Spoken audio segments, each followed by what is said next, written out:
Bueno, dale, Carolina. Listo, entonces iniciemos. Regálenme un momento más.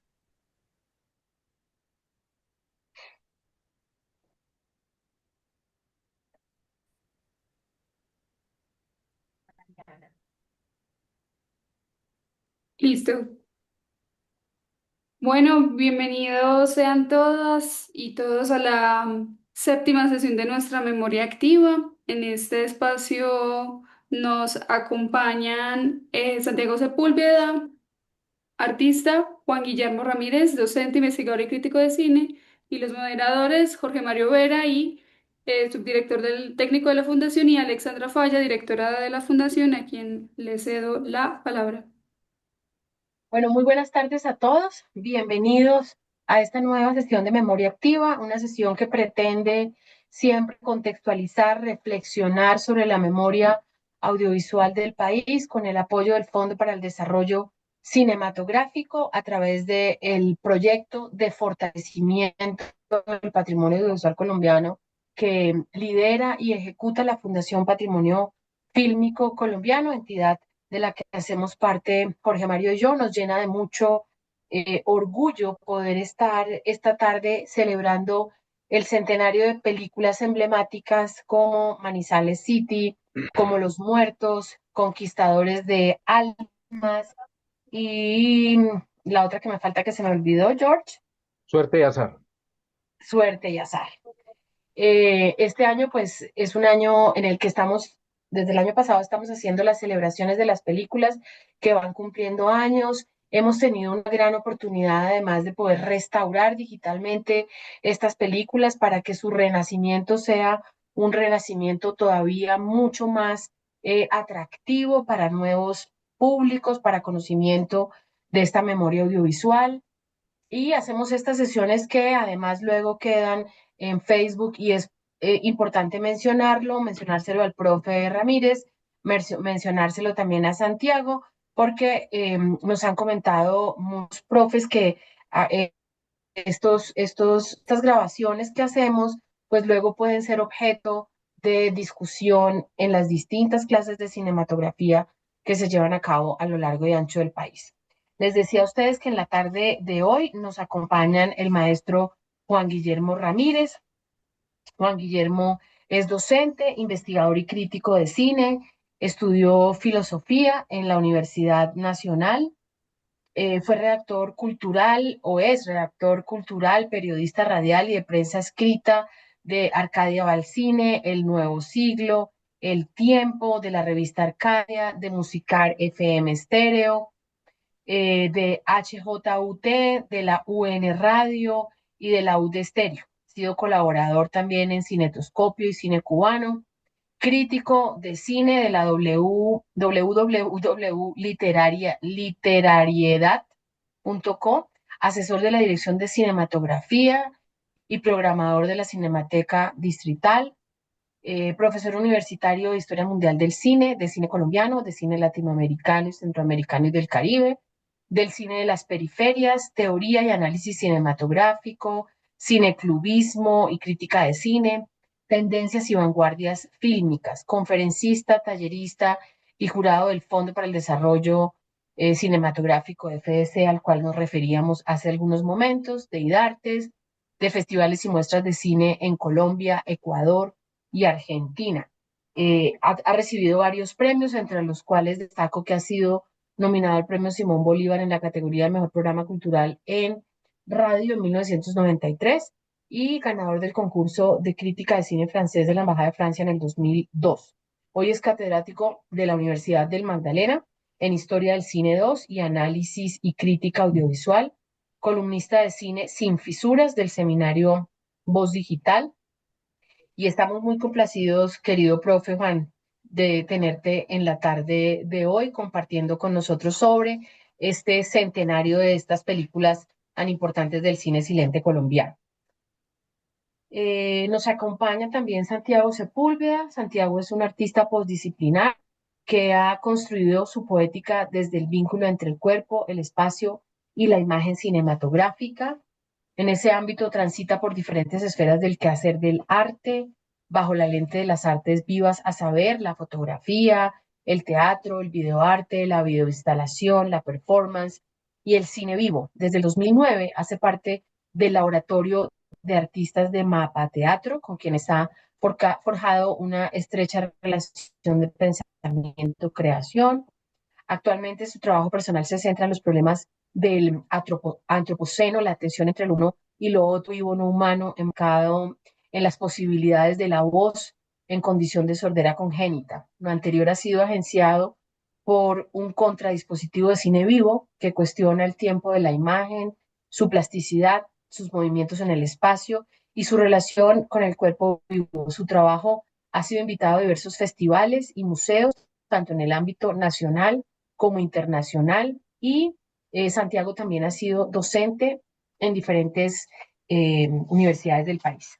Como lo hemos hecho en últimas ocasiones, que hemos variado un poco el esquema de presentación de memoria activa, vamos a intercalar unas presentaciones o introducciones que hará Jorge Mario Vera a cada uno de las películas que he mencionado, y luego vamos a ir con unos fragmentos que se irán intercalando, frente a lo cual pues yo espero entrar en diálogo con nuestros invitados en la tarde de hoy.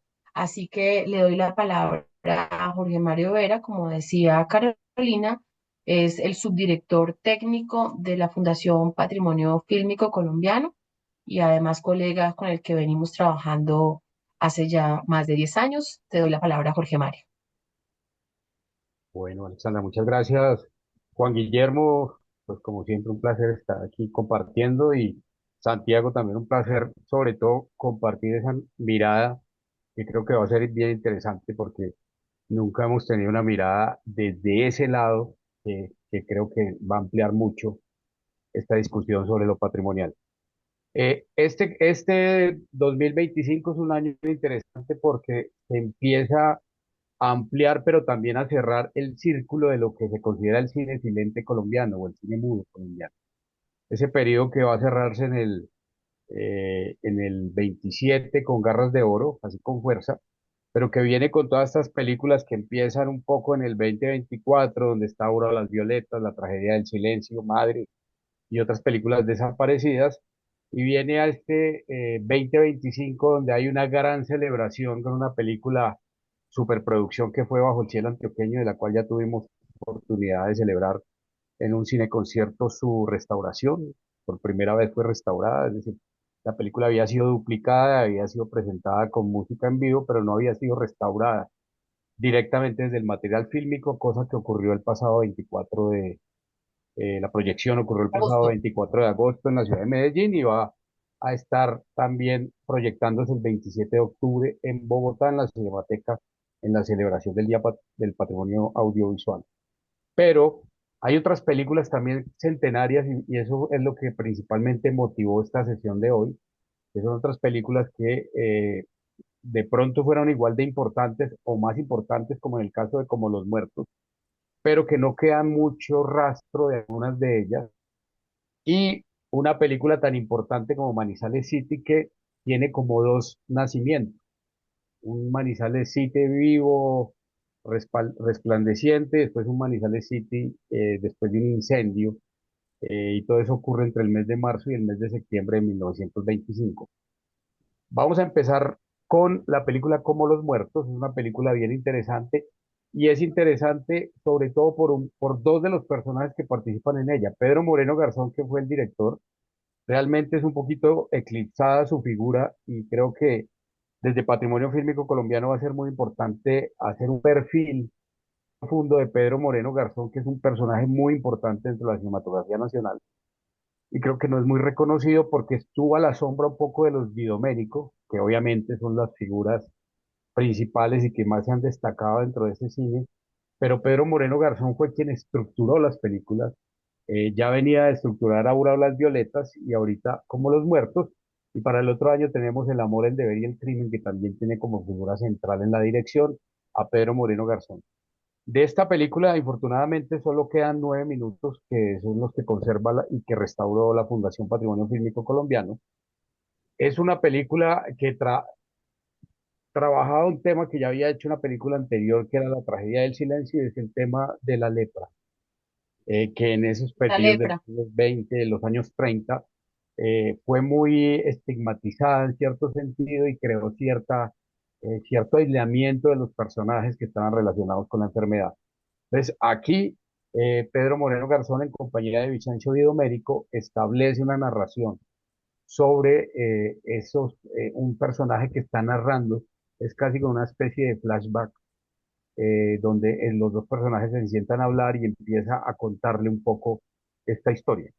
Esta película originalmente fue en blanco y negro en 35 milímetros y según algunos recortes de prensa de la época que se han logrado consultar, fue una película que tuvo mucho éxito. Es decir, Auroras Violetas le abrió un camino importante a esta compañía productora y al trabajo de los Di Domenico, y que de la mano con Pedro Moreno Garzón, al quien ellos consideraban un trabajador más de su empresa, pero realmente era una figura muy importante en términos estéticos y en términos narrativos de la cinematografía.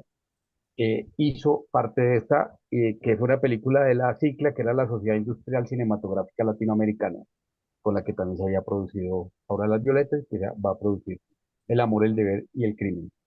Se destaca el papel de Matilde Palau dentro de las figuras ahí importantes. Pasamos a la siguiente, por favor. Y básicamente la sinopsis que hay acumulada de esta película habla de un drama romántico en el que su protagonista padece de la enfermedad de la lepra. Este mal se apodera de tal manera del protagonista que lo lleva a la locura sin que su esposa se entere. Ella comienza a sufrir un deterioro moral progresivo, lo que arruina completamente la relación conyugal. Este conflicto intenso conduce al suicidio de su protagonista y esta película está basada en la obra teatral homónima que se interpretó en salas principalmente de Bogotá desde el año 1916. Esta película fue originalmente estrenada el 26 de mayo de 1925 en el Salón Olimpia, en los teatros Bogotá y Faenza, en la ciudad de Bogotá, y también en el Teatro Colombia de Barranquilla. Como decía al principio, de esta producción se conservan, incluyendo los créditos, 9 minutos, 8 minutos de película. Y esta película originalmente fue filmada en 18 imágenes por segundo. Es un dato importante porque en el escaneo que hicimos, ya en el proceso de restauración de este segmento, tratamos de mantener esa velocidad, que es la cadencia normal que tenía la película para el momento de la filmación. A pesar de que se escaneó a 24 cuadros por segundo, mantiene en su origen la velocidad normal de 18 cuadros por segundo. Eso le da cierta cámara rápida al movimiento de la imagen, que es la cadencia de origen que tiene esta película. Esta película la restauramos este año 2025 y es la primera vez que se va a presentar restaurada desde una copia positiva en 35 milímetros que se había hecho a partir de un duplicado generado desde el nitrato original de la película. A partir del escaneo en resolución 6.5K y de un archivo DPX, que fue el que se creó, se hizo toda la restauración digital. Entonces, esta es un poco una introducción a estas cuatro películas centenarias, además de Bajo el cielo antioqueño, de la cual ya hemos hablado bastante. Y me gustaría, para entablar un Voy a, poco si quieres arranco, ¿vas a pasar el fragmento primero, Sí, Jorge, o arrancamos con las preguntas? me gustaría mostrar primero este pequeño fragmento Dale, del antes y después para que ya tú introduzcas a las y preguntas. arranquemos con las preguntas. Listo, dale. Listo, vamos, Sebastián, por favor.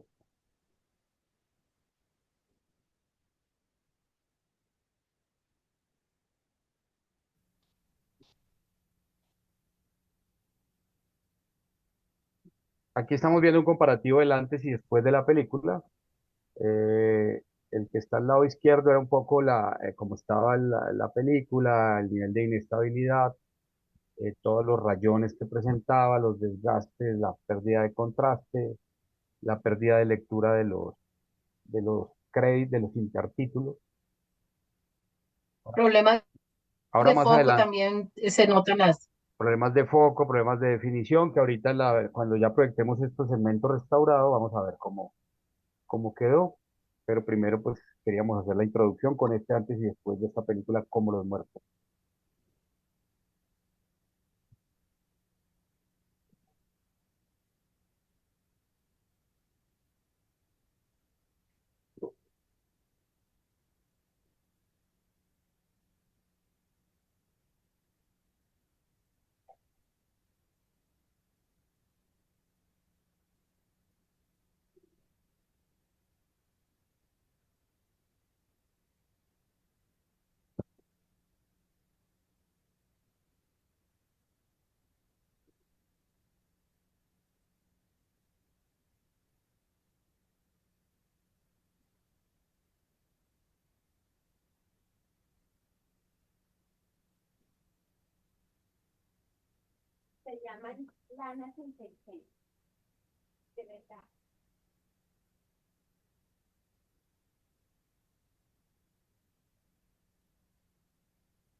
Aquí en esta película yo creo que hay que destacar también la imagen creada por Miguel Di Domenico, que fue el encargado de operar la cámara y hacer la dirección de fotografía, que ahorita cuando veamos la versión restaurada completa vamos a mirar un poco su trabajo.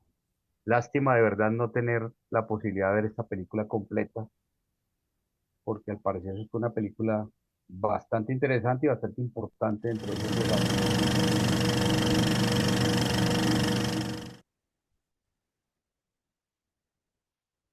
Con el profe Juan Guillermo Ramírez, haciendo más una contextualización de lo que estaba pasando, profe, en el cine silente en ese momento en Colombia desde dos perspectivas. Poco un elemento que ha planteado Jorge Mario, que tiene que ver con las temáticas abordadas en ese cine silente, como retrato de aconteceres sociales, pero también de problemáticas que se vivían.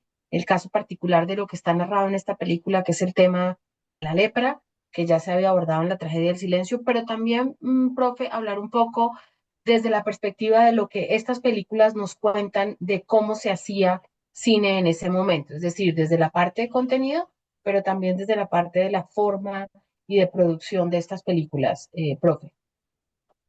Sí, bueno, primero que todo, buenas tardes para todos, todas, para Jorge Mario y para Alexandra y para todo el grupo de la Fundación.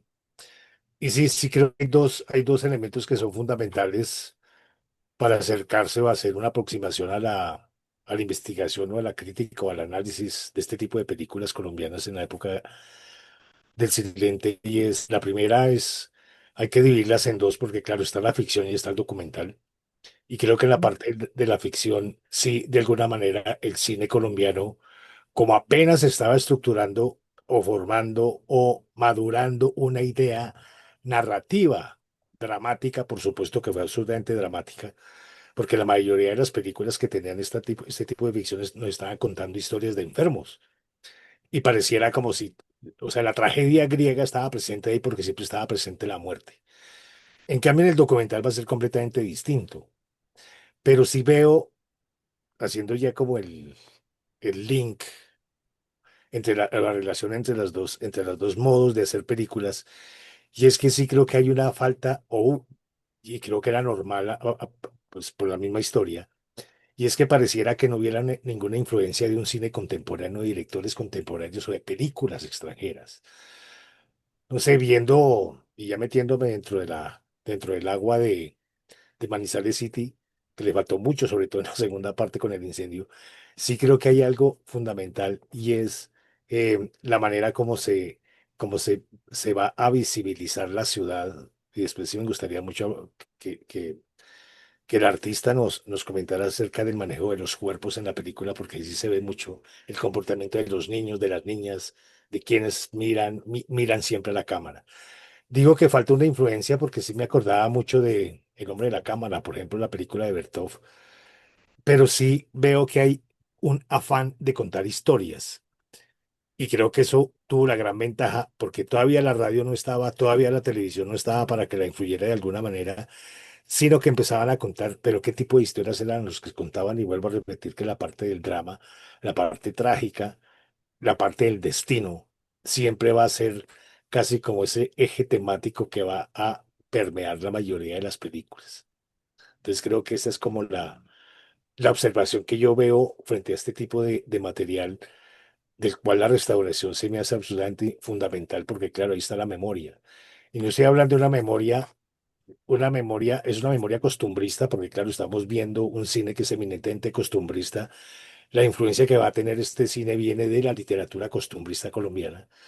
Pero sí hay algo que me llama mucho la atención y es que ese costumbrismo viene marcado sobre todo por el manejo de los intertítulos. Pero sería hablar como de otro tipo de retórica que está tratando de complementar la imagen cuando nos va a contar la historia. Tanto en la ficción como en el documental, que es casi lo mismo en esa parte del uso de cómo estructurar o de cómo narrar una historia, tanto en el documental como en la ficción. Entonces creo creo que estoy hablando de memoria, pero estoy hablando de una memoria que nos vuelva identitarios, a pesar de que sí hay como una especie de identidad dentro del cine colombiano que se comienza como a formular. Y no estoy hablando de la identidad, sino de muchas identidades que hay en el cine colombiano, o en el cine colombianos, o en las películas colombianas. Sino creo que hay no hay la identidad en mayúsculas, sino simplemente hay muchas identidades. Y ya, por ahora guardo silencio mudo. Gracias, gracias, Juan. Y allí quisiera obviamente empezar a hablar un poco de esa perspectiva que dice Jorge Mario, que es una perspectiva bien diferente, Santiago, en tanto que implica una reapropiación de una obra artística como es una obra cinematográfica desde la mirada de otro, desde otras miradas de producciones artísticas, que me parece muy particular en tanto que todos hacemos una reapropiación de esta memoria desde nuestra mirada. Y aquí hay una mirada la que se hace muy interesante porque es la mirada de otros ejercicios artísticos que obviamente empiezan a dialogar con este cine silente y allí quisiera hablar como de ese origen, de esa búsqueda y de esa reapropiación desde la memoria, de la memoria desde otros escenarios artísticos. Claro que sí. Buenas tardes a todos y a todas. Un gusto estar aquí. Muchas gracias por la invitación. Em, yo me empecé a interesar por el cine mudo desde los archivos cinematográficos de Marais y Méliès. Desde ahí empecé como un trabajo de revisión de archivos y luego me encontré con Manizales City y me llamó mucho la atención porque estaba rastreando, si bien los orígenes más franceses del cine están como ahí, los colombianos dónde estaban, qué se estaba haciendo acá. Entonces me encontré con Manizales City, que me llamó mucho la atención justamente por lo que estaba notando Juan, y es Porque, esta característica documental, eh, que también la pensé en esa referencia a Bertov, el hombre de la cámara, y el proyecto tiene que ver mucho con todo esto, y me interesaba mucho la película en su dimensión de inventario porque Manizales City es una especie de inventario de la ciudad. Tenemos este edificio, tenemos este parque, las personas están haciendo esto, y me interesaba mucho que no había un trasfondo de contar una historia per se, como lo que conocemos de la historia, con un principio, un nudo, sino que es un inventario de lo que hay en la ciudad, con una especie de apología a la ciudad, y que particularmente esa película termina en la destrucción y eso para mí fue muy interesante, ese final, el final de la destrucción. Sin embargo, entre la destrucción y todo el inventario de la película, hay una imagen, solamente una, que es la del volcán, la del Comandai, solamente hay una. Y ese fue para mí el detonante para iniciar todo este proyecto de creación y de actualización del archivo. Y es pensar, bueno, en 1925 había por esos años una obsesión con la ciudad, de firmar la ciudad, hablar de la ciudad. 100 años después, ¿qué nos preguntamos? Nos podemos preguntar qué dice el Comandai sobre la ciudad que ve todos los días. Unas veces se deja ver y otras veces no. Entonces, imaginé una posible actualización de la película a partir de la mirada del volcán, quien es quien ve a la ciudad arder mientras él mismo se derrite. Entonces empecé a pensar ese archivo cinematográfico a partir de los problemas contemporáneos. Y en ese sentido hice una primera operación y fue pasar toda la película a fotogramas. No estoy trabajando con la película en movimiento, sino con la película en fotogramas, con imágenes congeladas. Y aparte, poner en relación estos archivos de cine mudo con personas sordas. Son las personas sordas las que producen el movimiento en la palabra. O sea, el movimiento está en la palabra y la imagen está congelada. Entonces, estoy trabajando justamente en establecer esas relaciones de un cine mudo para personas, o más bien hablada por personas sordas. Ok, gracias. Santiago, saludo a la maestra Irene Rodríguez que nos acompaña y también al profe Alfredo Sabac que nos acompaña desde Uninorte en Barranquilla. Continúa Jorge Mario. Bueno, vamos, después de esta introducción a esta película, como Los Muertos, vamos, antes de llegar a las otras dos películas y ya meternos en la protagonista principal de esta sesión, que es Manizales City, vamos a ver la versión restaurada de estos 8 minutos de Como Los Muertos, para venir a hablar un poco de dos películas sobre las cuales no hay ningún tipo de registro cinematográfico, que son Conquistadores de Almas y Suerte de Azar. Entonces vamos con la versión restaurada y ya volvemos para hacer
Bueno, yo quisiera aquí abordar un tema que me parece pertinente, que ha quedado, pues que ha quedado claro en la reseña que hace inicial Jorge Mario. Y quisiera arrancar con el profe para que habláramos de el rol de los Didoménico en ese primer momento del cine colombiano, tanto en lo que tiene que ver con la producción como también con la exhibición. Y luego, el profe también hablar de los personajes que trabajaban con ellos que terminaron convirtiéndose en personajes mucho más protagónicos de lo que realmente eh, son hoy en la historia. Eh, y quisiera arrancar por ahí, como el rol de los de Doménico, que sin duda alguna, pues tienen una figuración mucho mayor que estas otras personas que hacen parte también de su cinematografía.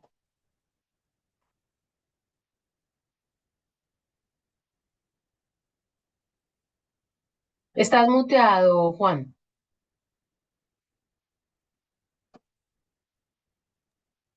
Qué pena, sí.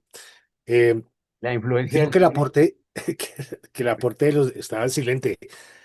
Creo que el aporte que de los Di Domenico Te en el pusiste cine, en modo silente, muy bien. sí, en el cine colombiano va a ser fundamental porque no solamente eran productores, directores, guionistas, ellos eran exhibidores, ellos hacían de todo. Pero al mismo tiempo sí empezaron como a interesarse sobre todo por no solamente crear los noticieros que para mí son fundamentales, esa es como la base de los cuales se va a desarrollar después el estilo de los noticieros que va a tener la televisión y también el estilo periodístico que van a tener los noticieros. Y en la parte del drama, sí, y en la parte de la ficción, ellos sí de alguna manera como que empezaron como a conquistar nuevos públicos, bueno, a pesar de que todo era nuevo, pero sí como a darle la posibilidad de contar este tipo de historias. Y este tipo de historias, bueno, no tanto, repito, que eran trágicas y todo, pero sí eran de una cotidianidad perversa. O sea, no eran historias normales, románticas, que fácilmente podrían, bueno, cuando eran románticas era la María y cuando eran románticas eran siempre trágicas, pero no eran como esos cantos optimistas y de ilusión positiva que podrían llegar a tener las otras películas que se hacían en México, por ejemplo. Pero sí creo que una de las grandes aportes que hará los Di Domenico es que sí empezamos como a reconocer y a darle importancia también a lo trágico. Sí, creo que no solamente lo trágico, sino también tener esa posibilidad de que a partir de la enfermedad se pueden emitir juicios morales. Sí, creo que esa parte ética va a ser fundamental porque la enfermedad era mala, mala per se, mala en todo el sentido ético y moral y político también. Y entonces, claro, la enfermedad y los enfermos, pero entonces ellos sí trataban, no sé si lástima que no estuvieran presentes como para que, pero sí creo que la intención de ellos era como tratar de no dejar que cayéramos siempre en esos juicios morales acerca de empezar a enjuiciar la enfermedad. O sea, porque siempre sanos, porque siempre no. Y la otra, el otro aporte que creo que va a ser fundamental, que por parte de los Di Domenico, es que esos, como eran personajes, porque ellos no manejaban actores, sino simplemente personajes. Eso creo que es como, hay que volver otra vez a la creación de los personajes y no tanto de actores. Y sí creo que ese va a ser el aporte fundamental que van a tener los de Domérico, que después este tipo de personajes se van a convertir en actores o van a tener una gran representación frente al espectador porque sí creo que esa bisagra abismal que podría llegar a existir entre el espectador que estaba acostumbrado a ver películas mexicanas o películas no colombianas con las películas colombianas, empezó como a servir de atracción con este tipo de historias para un público colombiano o para un público bogotano, para los públicos. Que éramos nosotros, bueno, que eran los colombianos. Entonces sí creo que esa bisagra se comenzó a ajustar y se comenzó a encadenar para que tuvieran la gran posibilidad de que el público no solamente se reconociera, sino también compartir espacios de unas aventuras que eran las aventuras de la vida, ¿sí? A pesar de que contaran ficción, a pesar de que fueran documentales, pero sí creo que el gran aporte de ellos es cómo llegar a normalizar lo que estaban presentando. las historias que se Una, inventaban. una contrapregunta, Juan, porque me parece muy interesante lo que estás planteando frente a lo que, por ejemplo, ve uno en Bajo el Cielo antioqueño, que si bien es cierto, tiene una narrativa, tiene una historia de amor, que es el telón de todo, sí hay una búsqueda mucho más optimista, mucho más de orgullo de territorio, mucho más de mostrar las fortalezas de una región frente a esto que se hacía en Bogotá. Entonces, me parece que es simpático poder hacer, curioso e interesante poder hacer como un parangón, por ejemplo, entre estas dos películas y lo que las dos películas representan, aún las dos teniendo una historia central, en este caso la tragedia de la lepra, y en este pues una historia de amor truncado que finalmente es y tal, pero los escenarios son súper diferentes. Sí, claro, hay algo muy particular, por ejemplo, en Bajo el Cielo Antioqueño y es, no sé, eso habría como para ser cuestionado o no, pero sí creo que hay toda o sea, creo que está Medellín presente, no solamente la República de Antioquia, sino está Medellín presente allí. Y digo Medellín con todo lo que tiene. O sea, ¿por qué terminan de hacer ellos la película, por ejemplo, de Manizales City?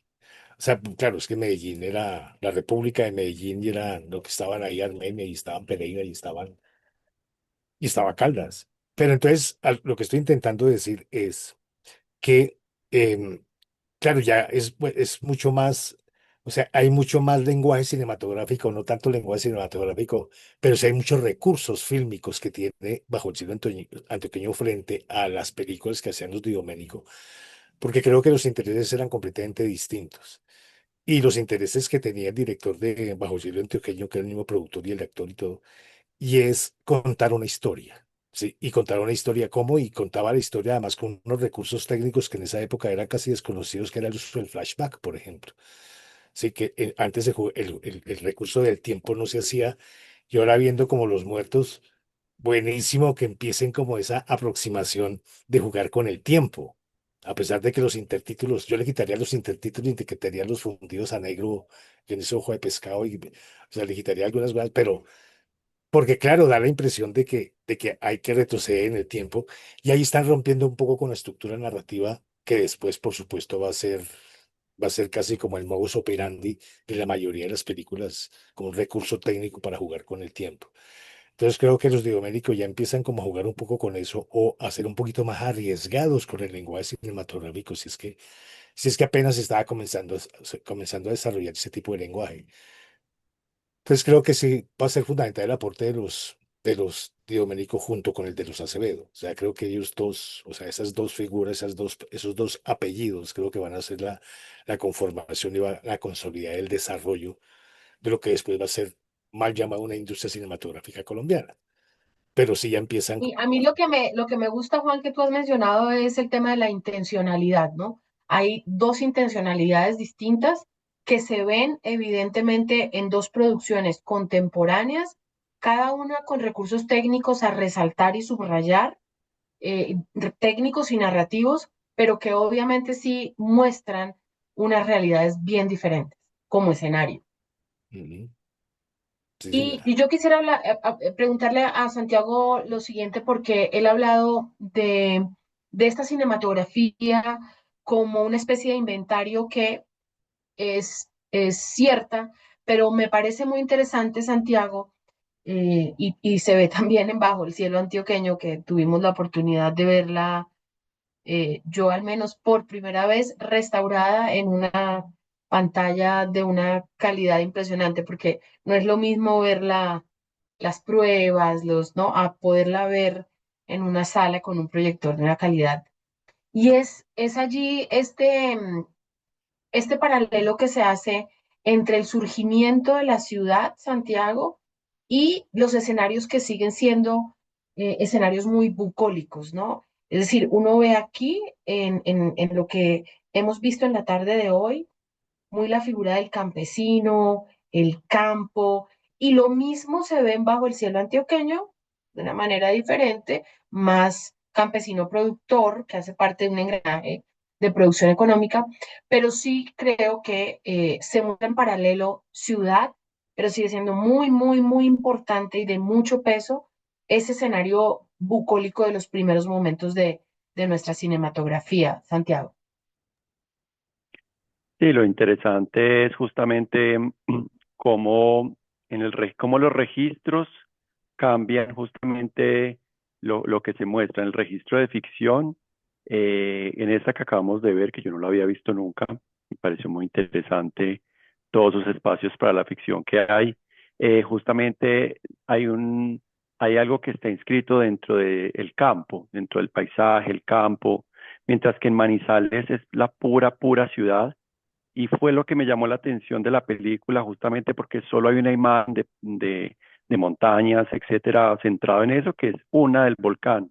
Y todo es el campesino mezclado con otras clases, pero en la ciudad. Cómo llegan los productos a la ciudad, cómo habitan los campesinos la ciudad, todo está como muy inscrito ahí. Y ese paisaje que tú llamas como bucólico y que también aquí patrimonio, pues ay, perdón, no sé si se me fue ¿me oyen? Sí, se te fue un poquitito el audio. Ah, bueno.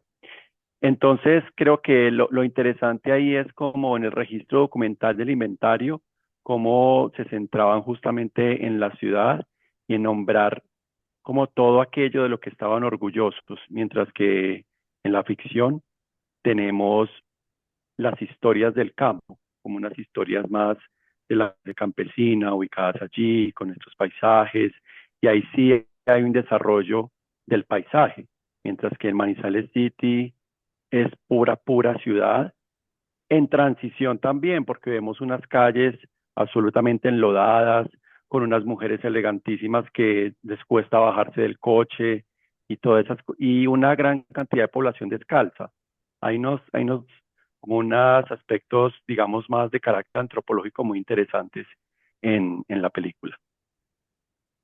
Gracias, Santiago. Jorge Mario. Bueno, yo creo que ahí con esta película, como Los Muertos, empieza un ciclo muy importante que se da en el 2025 y que fueron casi un grupo de estrenos mensuales que hubo de varias películas muy importantes. Obviamente empezó con como Los Muertos, pero después va a seguir con una película también muy importante que se hace en el Teatro Junín, que va a ser la película Conquistadores de Almas. Coincido con lo que decía Juan Guillermo, ahí están las tres figuras importantes de lo que va a ser este periodo del cine colombiano, es decir, por un lado los Acevedo, su padre Arturo y su hijo Gonzalo, que se convierte en director de fotografía de las películas y después en el gran cinematografista de los noticieros.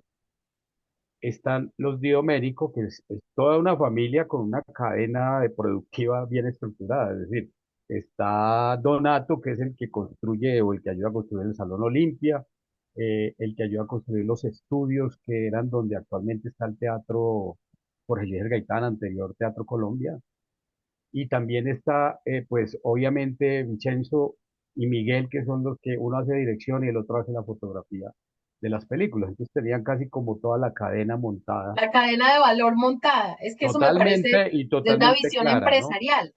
Y recordemos que de ahí se desprendió un poco lo que va a ser después Cine Colombia, bueno, y todas estas cosas que ya sabemos. Pero también por otro lado está la visión de las películas creada a partir o de obras literarias, porque ya veníamos de Aura o las Violetas, o de obras teatrales que estaban muy consolidadas en ese periodo y que incluso se venían interpretando desde 1916, 1917, que es el caso de Conquistadores de Almas. Conquistadores de Almas está basada en una obra teatral homónima de Ramón Rosales y es otro trabajo de Pedro Moreno Garzón, donde tiene menor influencia de los Di Domenico, aunque sin embargo es producida por los hermanos Di Domenico. Vicenzo en este caso hizo la fotografía, no la hizo Miguel, y también es producida por CICLA, la Sociedad Industrial Cinematográfica Latinoamericana. De esta película, infortunadamente, no quedan sino algunas fotografías, pero es una película que tuvo muy buena reseña, parece que tuvo muy buena recepción, y el hecho de estrenarse en el Teatro Junín y haber tenido tanto éxito motivó que se adelantara al 6 de agosto el estreno de Bajo el Cielo Antioqueño, que vendría inmediatamente después de esta película. Eh, Infortunadamente, como digo, podemos pasar a la siguiente diapositiva, por favor. No se conservan materiales fílmicos. Aquí hay una nota de algunos elementos encontrados de información. Dice, esta obra cinematográfica fue realizada después del estreno teatral ocurrido el 21 de junio de 1924 a cargo de la compañía Adams Nieva en el Teatro Municipal y retirada por indicación de la Junta de Censura. En la revista Cromos de 1925 se encuentra acompañada de una fotografía correspondiente a una escena. El siguiente comentario. Conquistadores de Almas de Ramón Rosales es la segunda obra que ha llevado a la pantalla Pedro Moreno Garzón. Hasta hoy es la cinta de mejor factura de la industria nacional. Y es justo hacer resaltar los merecimientos del jefe fotográfico don Vicente Di Domenico, quien se ha admirado por presentar desde el punto de vista técnico una película que haga honor al país. Cromo siempre ha mirado con simpatía cuantos esfuerzos se hagan por el desarrollo de la industria cinematográfica en Colombia y registra el éxito de Cicla con positiva satisfacción. Ojalá que la próxima película nos dé ocasión para aplaudir los nuevos progresos de empresarios y artistas. De esta cinta, infortunadamente, solo se conservan algunas fotografías y algunos testimonios periodísticos que relatan su existencia. Pero como vemos, es una película que tuvo mucho éxito. De hecho, permitió, al parecer, económicamente estructurar la producción del Amor, el deber y el crimen, que sería la gran producción que vendría después y de cuyos 100 años vamos a celebrar en el 2026. La siguiente película, que es Suerte de Azar, Suerte de Azar es un poco la incidencia de todos estos personajes italianos que llegaron a Colombia. Esta película fue dirigida por Camilo Cantinasi. Camilo Cantinasi después va a dirigir otra película que se llama Tuya es la culpa. Y esta película tiene una actriz que fue muy destacada en su momento, que fue Mara Meva. Meva fue una actriz de origen italiano, que tuvo, pues, brilló en muchas películas. Y también vino un fotógrafo que se llama Silvio Cavazzoni, que también trabajó mucho, y parecer no solo acá, sino que trabajó también en Brasil y en México. Y de esta película tampoco se pudo rescatar, salvo esta fotografía y otra fotografía que hay, que es una fotografía fija de la película. De resto no se encontró nada. Este año hicimos una búsqueda en Italia directamente con los colegas nuestros de Bolonia y se hizo consultas en el Cinecittà en Roma y a través de otras entidades de preservación, pero no se ha podido encontrar todavía un rastro de que posiblemente estas películas dirigidas por Camilo Cantinasi tengan una copia en Italia, porque él retornó a Italia, hizo algunas películas, pero no se ha podido dar ni con Suerte de Azar ni con Tuya la culpa, que son dos películas pues importantes del periodo 25-26. La nota de prensa dice que se trata de un drama sentimental costumbrista. La trama de la película, aunque no tiene color local como hubiera sido nuestro gusto, es algo muy humano que sucede con bastante frecuencia en este siglo lleno de vanidades, de vida de sacrificios inútiles por aparecer, disponiendo de una riqueza que está muy lejos de poseer. Esto lo publicó el diario El Comercio en agosto 25 de 1926 y parece que es una nota de prensa que está por fuera del estreno normal que tuvo la película en 1925. Entonces son dos películas para recordar, son dos películas centenarias, pero pues de las cuales infortunadamente no tenemos material fílmico, pero seguimos buscándolo y espero yo que en algún momento encontremos por lo menos algunos fragmentos de estas películas, así como Una pregunta, una pregunta no, un espacio para hacer una precisión que me parece interesante, eh, Jorge, que puedes hacerla tú, porque cuando uno sale del contexto nacional hay una gran valoración de lo que ha recuperado Colombia en términos de su cine silente. Y allí quisiera precisáramos un poco eso, porque si bien es cierto, pues algunas de las películas, muchas de las películas no se encuentran completas. Digamos que sí hay un trabajo muy completo en el país de un periodo que ha sido considerado emblemático en términos muy prolíficos de producción cinematográfica, que es el periodo silente que luego empieza a sufrir un poco con el cambio del sonido y demás. Entonces, quisiera que nos precisaras, Jorge Mario, un poco ese como estado del arte en materia de recuperación de nuestro cine silente, porque creo que si bien es cierto tenemos problemas, también es importante como resaltar que se ha hecho un gran trabajo que permite como un mapeo de toda la época. claro, yo creo que ya se ha hecho un trabajo muy importante, un trabajo que empieza obviamente reconociendo las primeras películas como el drama del 15 de octubre y el pequeño fragmento de María que hay, pero ya estas películas que son un poco más robustas, pues del año pasado, que cumplieron 100 años y que hacen parte de 1924, tenemos Aura o las Violetas restaurada, tenemos La Tragedia del Silencio restaurada y otra película muy interesante que ocurre también cerca de Manizales, en Chinchiná, que se llama Madre. Son películas que tienen, no están completas, pero al menos los segmentos que se lograron ensamblar y que restauramos el año pasado y que estrenamos por los 100 años de esa película, incluso algunas en un cine concierto, hacen parte de ese periodo del cine silente colombiano. Afortunadamente esas películas lograron estar en la jornada del cine silente en Italia, por ejemplo, que es una de los eventos cinematográficos de cine silente más importantes del mundo. Eh, Aura o las Violetas también logró estar proyectada el año pasado en el Cinema Ritrovato en Polonia, que es el otro festival de cine silente, y hizo un recorrido nacional importante por algunos festivales y algunos eventos. Entonces creo que eso abre un camino para este año ya abordar otras películas un poco más gruesas, por ejemplo, hacer la primera restauración digital de Bajo el Cielo Antioqueño, que es una película robusta, importante, que ya había tenido unas duplicaciones desde el nitrato al acetato y se había acompañado con música, pero no se había hecho el ejercicio completo de la restauración. Y después está Manizales City, que también tenemos un grueso también de la película, de las dos partes de la película previa al incendio y después del incendio, que vamos a ver al final de esta sesión. Y tenemos como los muertos en este fragmento de 8 minutos. Y también el reconocimiento de ir indagando, de ir buscando estas otras películas que están por ahí en medio embolatadas. Pero creo que es importante también el plan que tenemos y que ya estamos empezando a llevar a cabo, que es, por ejemplo, intervenir la película Alma Provinciana, que creo que es un suceso completo dentro del cine silente colombiano, pero no solamente desde el punto de vista de la ficción, sino por ser la primera película donde el color se trabaja dentro de la película.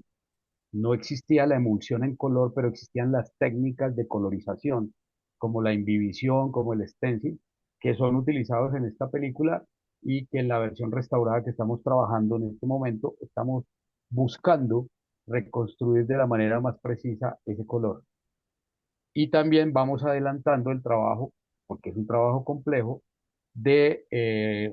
bueno, ya está El amor, el deber y el crimen, ya está en proceso de nivelación, porque también hay un buen segmento de esa película. Y ya después se cierra ese periodo con la restauración, incluyendo los segmentos en color de la película Garras de Oro, que corresponde a 1927, se ha rodado en 1926, y que también tiene todas estas técnicas de colorización manual hechas sobre la emulsión de la película. Entonces creo que tenemos un buen panorama y creo que ha habido un reconocimiento en los pares internacionales que trabajan un poco el tema de la restauración y sobre todo la restauración de estos periodos silentes en torno al trabajo que se ha hecho sobre esta historia de este periodo del cine silente colombiano.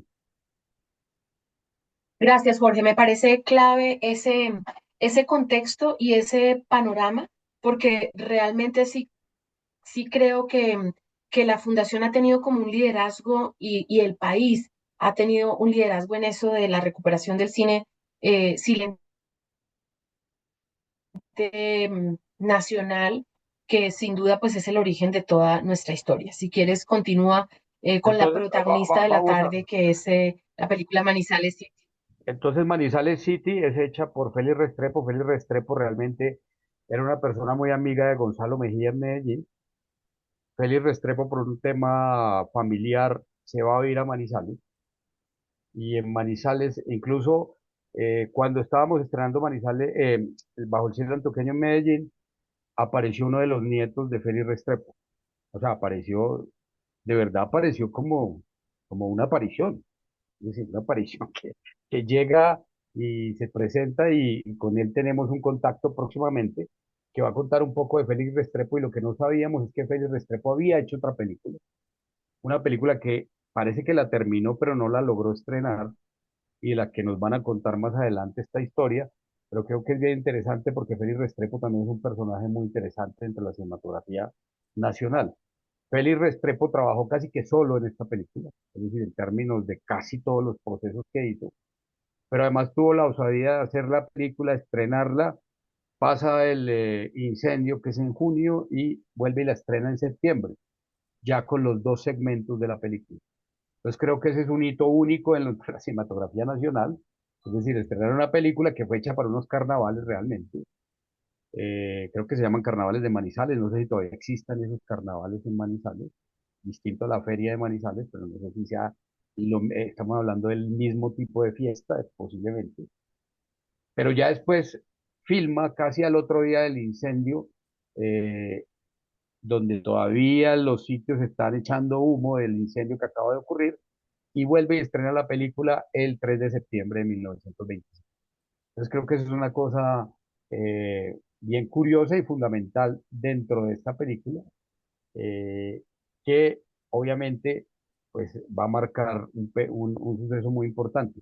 Esta película era una de las que estaba compitiendo con el origen que tenía Bajo el Cielo Antioqueño, que era mostrar a Medellín y Antioquia en su pujanza.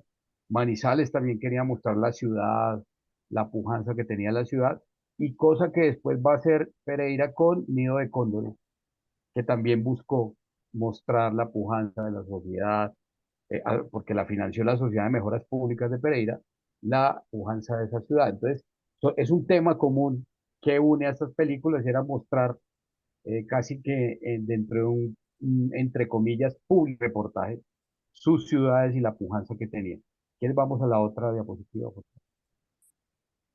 Entonces, en el año 1997, esta película fue publicada desde copias cinematográficas incompletas que estaban en soporte de nitrato y fue pasada a material fílmico de acetato en los laboratorios de la Fundación Cinemateca Nacional de Venezuela y preservada por la Fundación Patrimonio Fílmico Colombiano.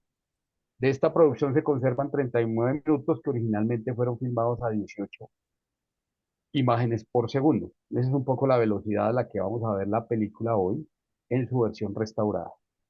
Manizales City ha sido restaurada por la Fundación Patrimonio Fílmico Colombiano desde una copia positiva en 35 milímetros blanco y negro a partir de un archivo .dpx que fue generado en el escáner de Patrimonio Fílmico. Es un escáner Laser Graphic Scan Station a una resolución de 6.5K.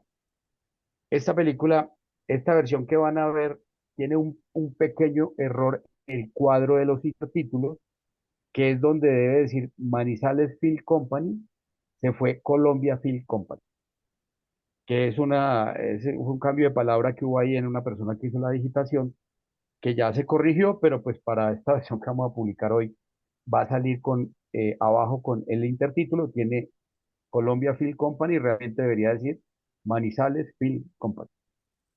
Entonces vamos a ver primero un antes y después de la película, eh, para comentar brevemente la película y ya pasar a ver la versión final restaurada de Manizales.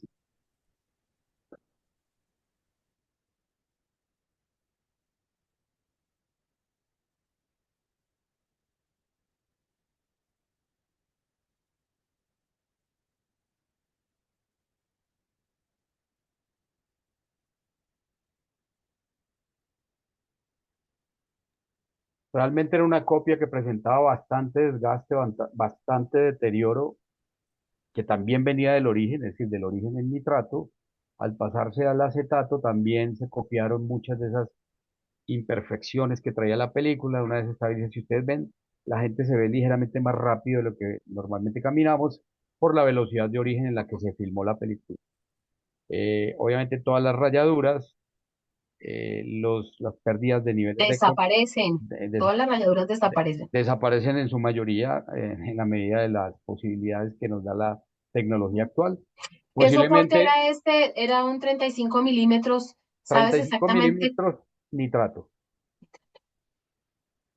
Eh, Al parecer era película Kodak, el origen, eh, viendo un poco las características, sobre todo de los niveles de contraste y las características que da la película, comparada con otras películas de una emulsión similar a la película Kodak.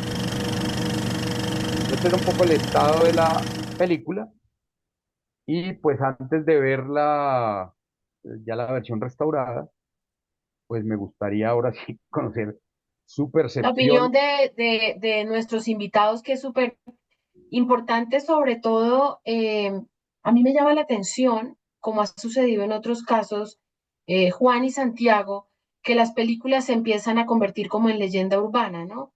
Eh, y como que se convierten en una leyenda que todo el mundo pretende constatar. Entonces, antes de todo el tema de la restauración, siempre había como la búsqueda, la indagación por la película, qué había pasado, y en ese sentido es evidente que la película tiene un significado y un simbolismo para la ciudad que por supuesto traspasa el ejercicio nostálgico de ver Manizales en otra época para permitirse una reflexión de lo que sucede hoy en la ciudad, y de cómo ha sido el desarrollo de la ciudad.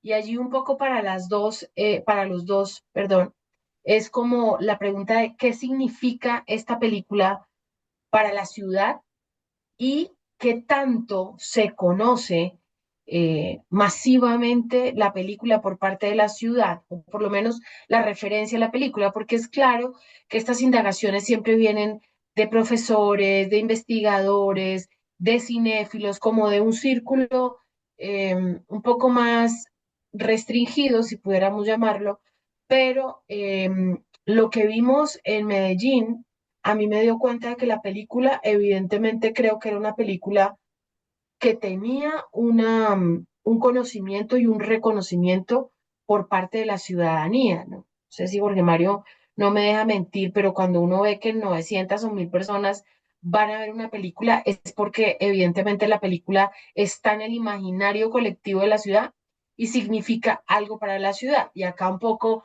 lo que quiero preguntarles es eso, ¿no? Si tiene este impacto, si hay un reconocimiento masivo de la película, o si es un ejercicio que debemos hacer ahora, que me parece interesante hacerlo, para que la película se conozca por parte de las nuevas generaciones. Juan. Sí, es algo, creo que es algo, hay algo muy importante en lo que estás diciendo. Y es que sí creo que hay películas que se convierten en mitos. Bueno, antes las películas y los nombres de las películas se convierten en mitos, mitos y leyendas para los habitantes. Y hago referencia específicamente a una oportunidad donde estuve en Manizales dando un seminario en los Oscars. En los Oscars estuve dando una charla sobre apreciación y crítica de cine. Y por supuesto, sí te mostré fragmentos, bueno, no fragmentos, pero sí mostré un poco de Manizales City. Y creo que ahí se comienza a despertar ese imaginario acerca de un pasado que yo no conoce. Claro, es para gente joven. Después estuve con unos teóricos, porque estábamos conformando el Consejo Departamental de Cine de Manizales, de Caldas, y entonces sí, ellos tenían mucho más fresco la existencia de algo que se llamaba Manizales City.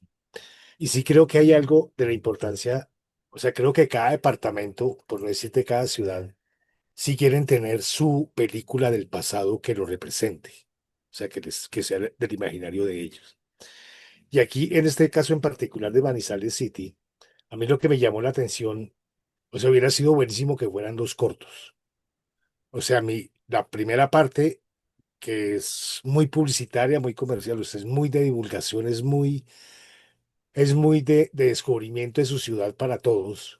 Por la parte trágica del incendio, hubiera sido buenísimo que le hubiera hecho, ahí sí yo lo dejo, Colombia Film Company, no Manizales, sino que fueran los de Medellín, o sea, que fueran que fuera otro director el que hubiera hecho ese documental, pero no importa.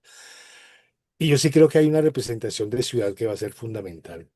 Y es fundamental porque son los orígenes de la ciudad. O sea, ahí se ven muy pocos carros y más caballos, se ven muchos niños, pero pocos zapatos, se ven muchas niñas, se ven muchos orfanatos. O sea, creo que hace un barrido de ciudad que afortunadamente la censura de Manizales no se la aplicó, porque la censura en Manizales, la censura en el eje cafetero en general es muy fuerte.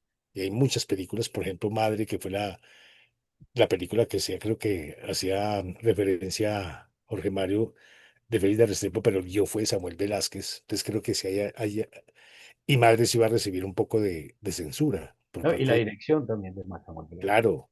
Y entonces creo que hay una representación de ciudad o de origen de una ciudad que va a estar, que está en desarrollo. De ahí, por eso la llamaron Chicago, por ejemplo. Y sí creo que empieza a esculcar zonas y locaciones que van a ser muy representativas para dar ese espíritu republicano que tiene la ciudad, ¿sí?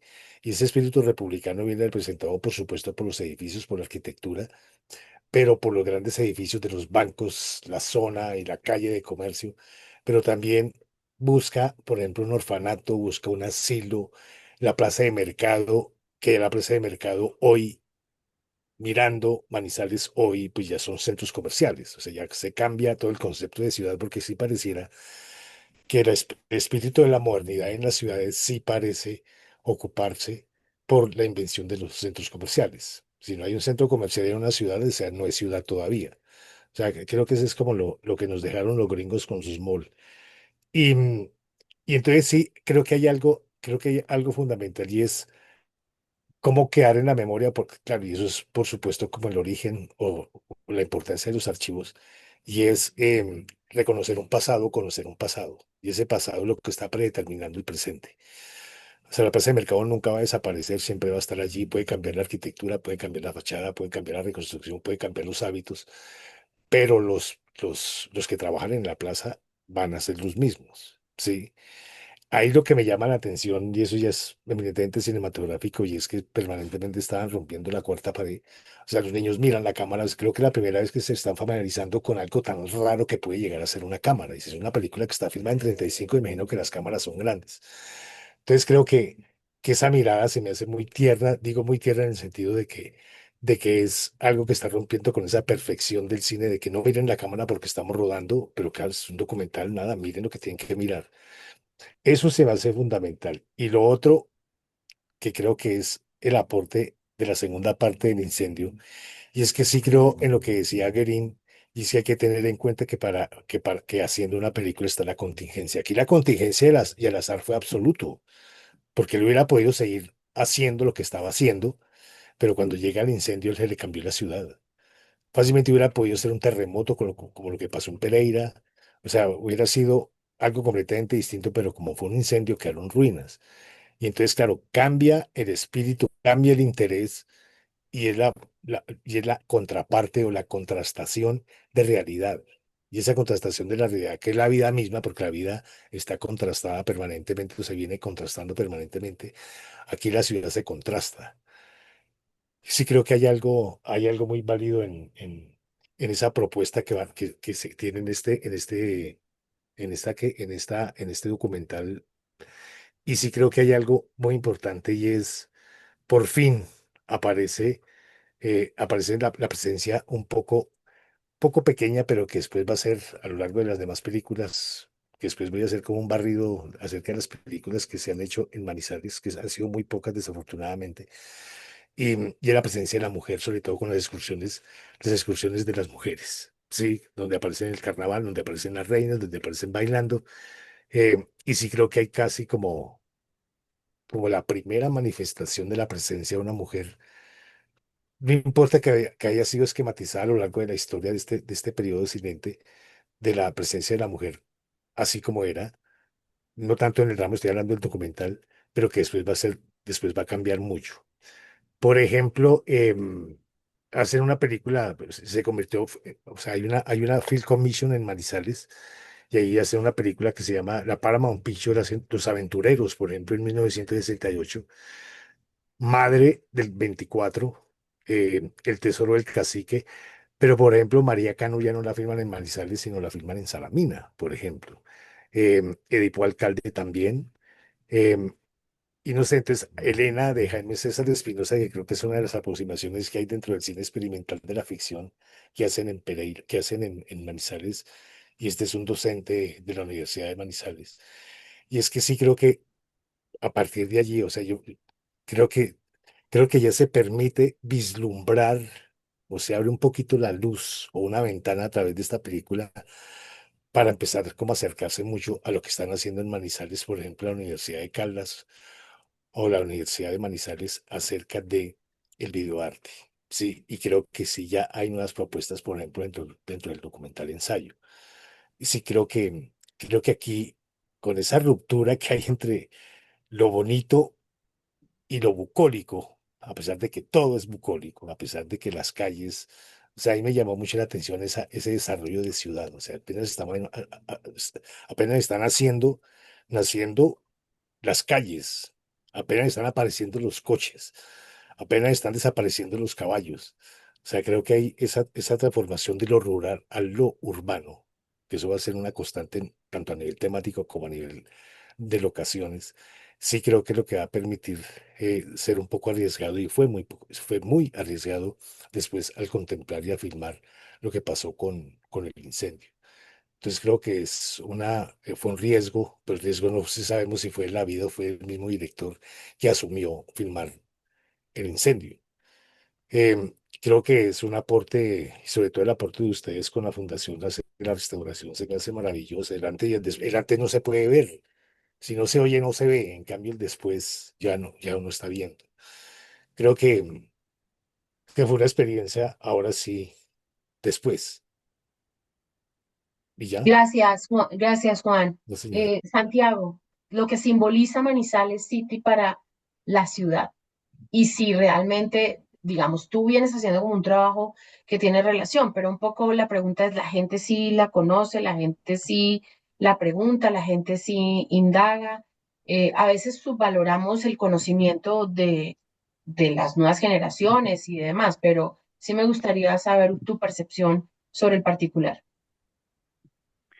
Sí, frente a esa pregunta y en la experiencia personal que he tenido en los diferentes escenarios que he compartido este proyecto, personalmente sí me he encontrado con algo y es un desconocimiento de la película. Tal vez algo por allá como, sí, una película que se hizo en un momento, pero en general hay un gran desconocimiento de la película de las generaciones más jóvenes y, y un poco de mi generación. Hay un desconocimiento por este material, por la existencia de la película, por el tema del incendio, y cuando uno lo cuenta, por supuesto hay una fascinación y todo el mundo quiere ir a ver la película inmediatamente. Existe algo que muestra mi ciudad, que nos representa en aquella época, cómo fue que nos incendiamos. Sí se activa como una especie de fascinación por ir a ver ese material, pero, pero yo sí siento que hay como un gran desconocimiento saliéndonos de las esferas más académicas y más, sí, más de este tipo.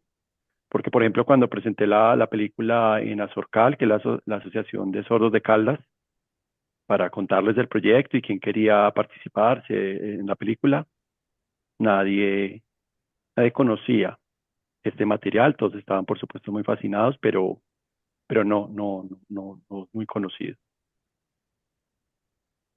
Gracias, Santiago. Jorge Mario, si quieres, pasamos ya. Listo, entonces pues vamos a proyectar la versión restaurada de Manizales City Un y, abrazo muy grande y para nuestros esperamos.